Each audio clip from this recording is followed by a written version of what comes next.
You can capture the piece that puts you in a check, or someone can jump in front and sacrifice themselves. Remember, you hear the word check, you think my king is in trouble. I have to get him to safety. I can either move him out of the way, I can either have someone capture the piece that put him in the check, or someone can sacrifice and jump in front of him. And we're just about done. So listen to the last key word that you have to know how to play chess. Word came back to Queen Ivory that her court members had set a trap. The Black King had blundered. He was under attack and had no escape. If the Black King moved one square in any direction, he would still be taken over, and the 64 square woods would belong to White Queen Ivory and her court. "Check it out," the White Queen shouted. "We have conquered her mate." The White King declared that henceforth this will be called checkmate.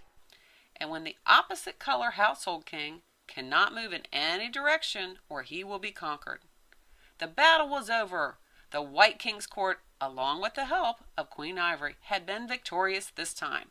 If you ever visit the 64 square woods, remember to follow the puzzle solution so you can conquer all the squares in Chessland.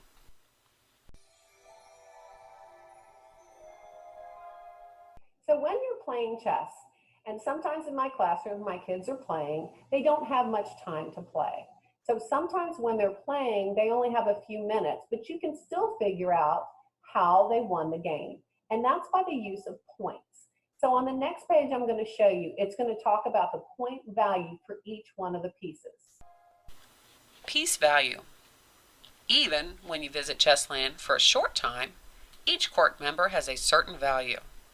You can count up each member's value and determine who is in charge of Chessland. The queen equals 9 points. The rook equals 5 points. Knights or bishops equal 3 points. And a pawn equals 1 point. So you're probably saying, well, she didn't tell me how much the king is worth. Well, the king, remember, if you capture the king, that's the whole game. So he doesn't have a point value because that means you've said checkmate and the game would be over. And technically, you got all the pieces on the board. So remember, the queen is your best piece at 9. Your horse and your bishop are worth 3. Your rook is worth 5. And each one of your pawns is worth 1. And so when you're playing, you can add up your pieces to see who actually won the game. So you've learned how to play chess, but I want to review to make sure you really understand the game so far. So if I have this piece, remember that piece is called the pawn. And the pawn can only move 1 or 2 squares on the first move. After that, it only moves 1 square at a time. And remember, it captures diagonally, or as we kid around and say, diagonally. The second piece is your rook. And remember, the rook has the cross on the top of it. And that's your clue to remember that it goes like an X, either all the way forward or all the way sideways. The next piece, remember, you had to use your imagination, and that is the knight. And the knight goes in the L pattern, or does the cha-cha dance. 1, 2, left or right, or 1, 2, cha-cha-cha. The next piece after that, the bishop. And remember, the bishop has a slice in the side of his hat that is the clue to the way that he moves. And he moves diagonally. Remember, there's 1 bishop on the white square, 1 on the black square. They always stay on their color squares, but they move diagonally. Remember, your queen is your most important piece on the board. And the queen is like your mom. She goes back and forth, up and down, diagonally. She can move any direction. She can't jump over anyone. Remember, the only person that can jump over anyone is your knight. So your queen and everyone on the board is trying to protect this guy. And remember, he's the king. It's the whole reason we're playing chess, is to try to capture the king.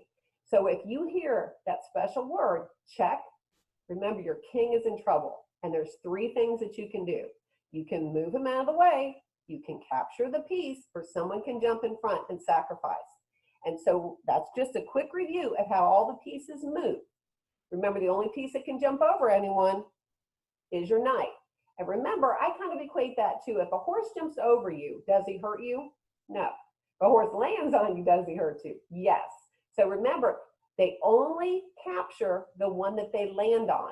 They don't capture all 3 squares they land on, only the final one that they land on. Remember, if you hear that word check, you have to get your king out of the way. The game is not over. If you hear the word checkmate, that means the game is over. There's something very important that you have to remember though. If you hear the word checkmate, you should never, ever, ever, ever, ever take the king off the board.